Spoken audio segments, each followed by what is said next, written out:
El infinito en un junco. Autor: Irene Vallejo. Prólogo. Misteriosos grupos de hombres a caballo recorren los caminos de Grecia. Los campesinos los observan con desconfianza desde sus tierras o desde las puertas de sus cabañas. La experiencia les ha enseñado que solo viaja la gente peligrosa, soldados, mercenarios y traficantes de esclavos. Arrugan la frente y gruñen hasta que los ven hundirse otra vez en el horizonte. No les gustan los forasteros armados. Los jinetes cabalgan sin fijarse en los aldeanos. Durante meses han escalado montañas, han franqueado desfiladeros, han cruzado valles, han vadeado ríos, han navegado de isla en isla. Sus músculos y su resistencia se han endurecido desde que les encargaron esa extraña misión. Para cumplir su tarea deben aventurarse por los violentos territorios de un mundo en guerra casi constante. Son cazadores en busca de presas de un tipo muy especial, presas silenciosas, astutas, que dejan rastro ni huella. Si estos inquietantes emisarios se sentasen en la taberna de algún puerto, a beber vino, comer pulpo asado, hablar y emborracharse con desconocidos, nunca lo hacen por prudencia. Podrían contar grandes historias de viajes. Se han adentrado en tierras azotadas por la peste, han atravesado comarcas asoladas por incendios, han contemplado la ceniza caliente de la destrucción y la brutalidad de rebeldes y mercenarios en pie de guerra. Como todavía no existen mapas de regiones extensas, se han perdido y han caminado sin rumbo durante días enteros bajo la furia del sol o las tormentas. Han tenido que beber aguas repugnantes que les han causado diarreas monstruosas. Siempre que llueve, los carros y las mulas se atascan en los charcos. Entre gritos y juramentos han tirado de ellos hasta caer de rodillas y besar el barro. Cuando la noche les sorprende lejos del cobijo alguno, solo su capa les protege de los escorpiones. Han conocido el tormento enloquecedor de los piojos y el miedo constante a los bandoleros que enfiestan los caminos. Muchas veces, cabalgando por inmensas soledades, se les hiela la sangre al imaginar un grupo de bandidos esperándolos, conteniendo el aliento, escondidos en algún recodo del camino para caer sobre ellos, asesinarlos a sangre fría, robarles la bolsa y abandonar sus cadáveres calientes entre los arbustos. Es lógico que tengan miedo. El rey de Egipto les ha confiado grandes sumas de dinero antes de enviarlos a cumplir sus órdenes a la otra orilla del mar. En aquel tiempo, solo unas décadas después de la muerte de Alejandro, viajar llevando una gran fortuna era muy arriesgado, casi suicida. Y, aunque los puñales de los ladrones, las enfermedades contagiosas y los naufragios amenazaban con hacer fracasar una misión tan cara, el faraón insiste en enviar a sus agentes desde el país del Nilo, cruzando fronteras y grandes distancias, en todas las direcciones. Desea apasionadamente, con impaciencia y dolorosa sed de posesión, esas presas que sus cazadores secretos rastreen para él, haciendo frente a peligrosos ignotos. Los campesinos que se sientan a fisgonear a la puerta de sus cabañas, los mercenarios y los bandidos habrían abierto un ojo, asombrados, y una boca incrédula si hubieran sabido que perseguían los jinetes extranjeros. Libros, buscaban libros. Era el secreto mejor guardado de la corte egipcia, el señor de las dos tierras, uno de los hombres más poderosos del momento. ¿Daría la vida? La de otros, claro, siempre es así con los reyes, por conseguir todos los libros del mundo para su gran biblioteca de Alejandría. Perseguía el sueño de una biblioteca absoluta y perfecta, la colección donde reuniría todas las obras de todos los autores desde el principio de los tiempos. Siempre me asusta escribir las primeras líneas, cruzar el umbral de un nuevo libro. Cuando he recorrido todas las bibliotecas, cuando los cuadernos revientan de notas enfebrecidas, cuando ya no se me ocurren pretextos razonables, ni siquiera insensatos, para seguir esperando, lo retraso aún varios días durante los cuales entiendo en qué consiste ser cobarde. Sencillamente, no me siento capaz. Todo debería estar ahí, el tono, el sentido del humor, la poesía, el ritmo, las promesas. Los capítulos todavía sin escribir deberían adivinarse ya, pugnando por nacer en el semillero de las palabras elegidas para empezar. Pero, ¿cómo se hace eso? Mi bagaje ahora mismo son las dudas. Con cada libro vuelvo al punto de partida y al corazón agitado de todas las primeras veces. Escribir es intentar descubrir lo que escribíamos si escribiésemos, así lo expresa Marguerite Duras, pasando del infinitivo al condicional y luego al subjuntivo, como si se sintiese el suelo recrevejarse bajo sus pies. En el fondo, no es tan diferente de todas esas cosas que empezamos a hacer antes de saber hacerlas. Hablar otro idioma, conducir, ser madre, vivir. Después de todas las agonías de la duda, después de agotar los aplazamientos y las coartadas, una tarde calurosa de julio me enfrento a la soledad de la página en blanco. He decidido abrir mi texto con la imagen de unos enigmáticos cazadores al acecho de la presa. Me identifico con ellos, me gusta su paciencia, su estoicismo, sus tiempos perdidos, la lentitud y la adrenalina de la búsqueda. Durante años he trabajado como investigadora, consultando fuentes, documentándome y tratando de conocer el material histórico. Pero, a la hora de la verdad, la historia real y documentada que voy descubriendo me parece tan asombrosa que invade mis sueños y cobra, sin yo quererlo, la forma de un relato. Siento la tentación de entrar en la piel de los buscadores de libros en los caminos de una Europa antigua, violenta y convulsa. Y si empiezo narrando un viaje, podría funcionar, pero ¿cómo mantener diferenciado el esqueleto de los datos bajo el músculo y la sangre de imaginación? Creo que el punto de partida es fantástico, como el viaje en busca de las minas del rey Salomón o del arca perdida, pero los dos documentos atestiguan que existió de verdad en la mente megalómana de los reyes de Egipto. Tal vez allá, en el siglo III a.C., fue la única y última vez que se pudo hacer realidad el sueño de juntar todos los libros del mundo sin excepción en una biblioteca universal. Hoy nos parece la trama de un fascinante cuento abstracto de Borges, o quizá su gran fantasía erótica. En la época del gran proyecto alejandrino, no existía nada parecido al comercio internacional de libros. Estos se podían comprar en ciudades con una larga vida cultural, pero no en la joven Alejandría. Los textos cuentan que los reyes usaron las enormes ventajas del poder absoluto para enriquecer su colección. Lo que no podían comprar lo confiscaban. Si era preciso rebanar cuellos o arrasar cosechas para hacer con un libro codiciado, darían la orden de hacerlo diciéndose que el esplendor de su país era más importante que los pequeños escrúpulos. La estafa, por supuesto, formaba parte del repertorio de cosas que estaban dispuestos a hacer para conseguir sus objetivos.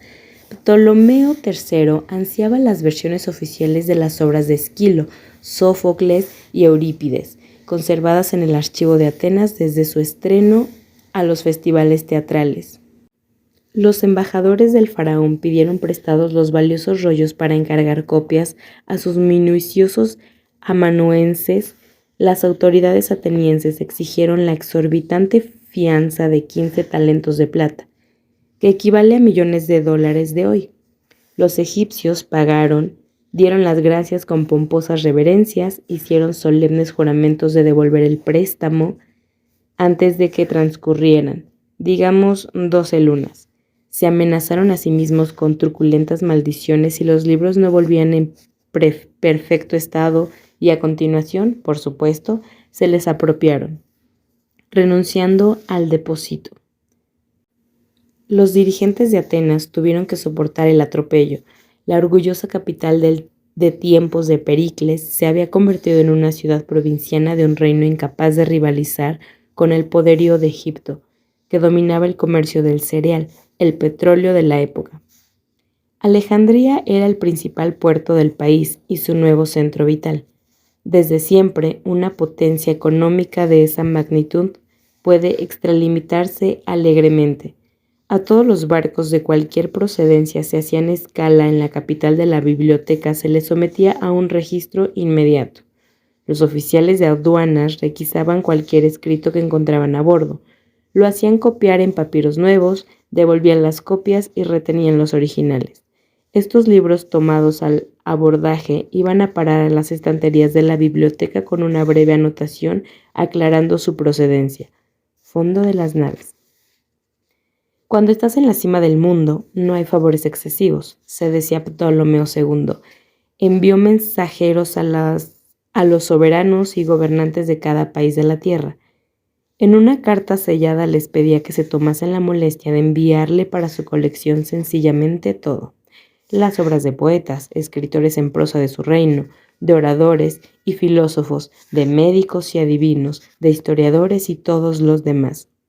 Además, y esta ha sido mi puerta de entrada a esta historia, los reyes enviaron por peligrosos caminos y mares del mundo conocido a agentes de la bolsa llena y órdenes de comprar la máxima cantidad posible de libros y encontrar, allí donde estuvieran, las copias más antiguas.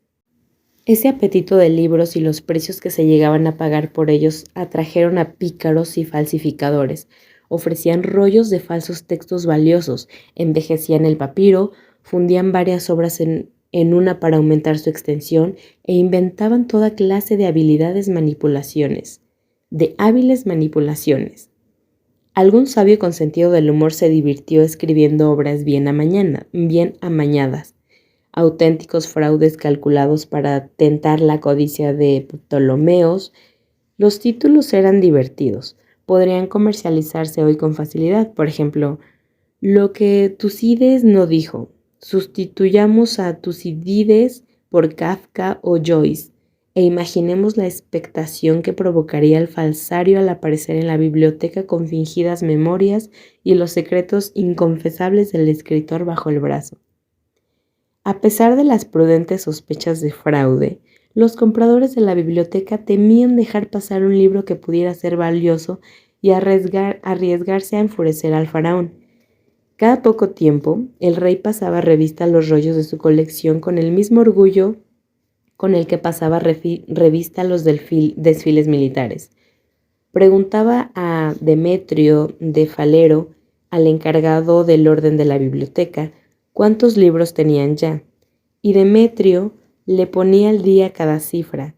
Ya hay más de 20 decenas de millares, oh rey, y me afano por contemplar en breve lo que falta para los 500,000. El hombre de libros desataba en Alejandría, empezaba a convertirse en un brote de lectura apasionada. He nacido en un país y en una época en que los libros son objetos fáciles de conseguir. En mi casa asoman por todas partes. En etapas de trabajo intenso, cuando pido docenas de ellos en préstamo a distintas bibliotecas que soportan mis incursiones, suelo dejarlos apilados en torres sobre las sillas o incluso en el suelo. También abiertos boca abajo, como tejados a dos aguas en busca de una casa que cobijar.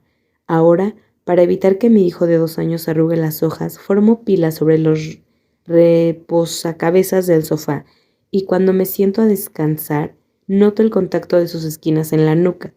Al trasladar el precio de los libros al de los alquileres de la ciudad donde vivo, resulta que mis libros son son unos inquilinos costosos. Pero yo pienso que todos, desde los grandes libros de fotografía hasta estos viejos ejemplares de bolsillo, encolados que siempre intentan cerrarse como si fueran mejillones, hacen más acogedora la casa. La historia de los esfuerzos, viajes y penalidades para llenar los estantes de la biblioteca de Alejandría puede parecer atractiva por su exotismo. Son acontecimientos extraños, aventuras, como las fabulosas navegaciones de las Indias en busca de especias. Aquí y ahora, los libros son tan comunes, tan desprovistos del aura de novedad tecnológica, que abundan los profetas de su desaparición. Cada cierto tiempo leo con desconsuelo artículos periodísticos que vaticinan la extinción de los libros, sustituidos por dispositivos electrónicos y derrotados frente a las inmensas posibilidades de ocio. Los más agoreros pretenden que estemos al borde de un fin de época, de un verdadero apocalipsis de librerías echando el cierre y bibliotecas deshabitadas. Parecen insinuar que muy pronto los libros se exhibirán en las vitrinas de los museos etnológicos, cerca de las puntas de lanza prehistóricas. Con esas imágenes grabadas en la imaginación, paseo la mirada por mis filas interminables de libros y las hileras de discos de vinilo.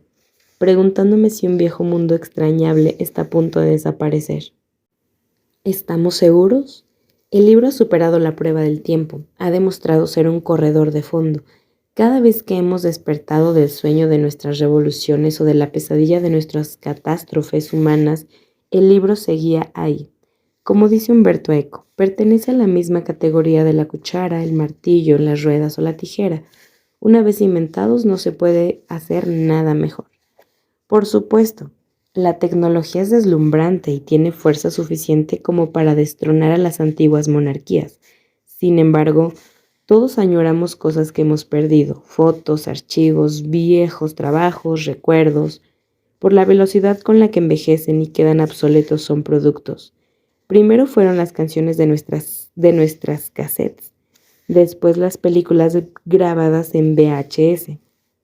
Dedicamos esfuerzos frustrantes a coleccionar lo que la tecnología se empeña a hacer que pase de moda. Cuando apareció el DVD, nos decían que por fin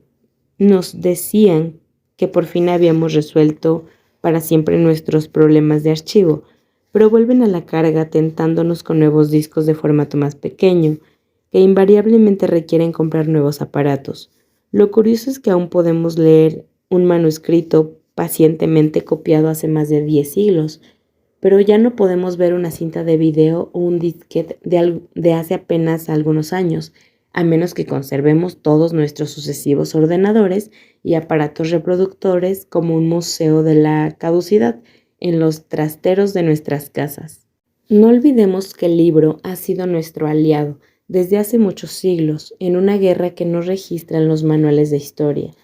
La lucha por preservar nuestras creaciones valiosas, las palabras, que son apenas un soplo de aire, las ficciones que inventamos para dar sentido al caos y sobrevivir en él, los conocimientos verdaderos, falsos y siempre provisionales que vamos arañando en la roca dura de nuestra ignorancia.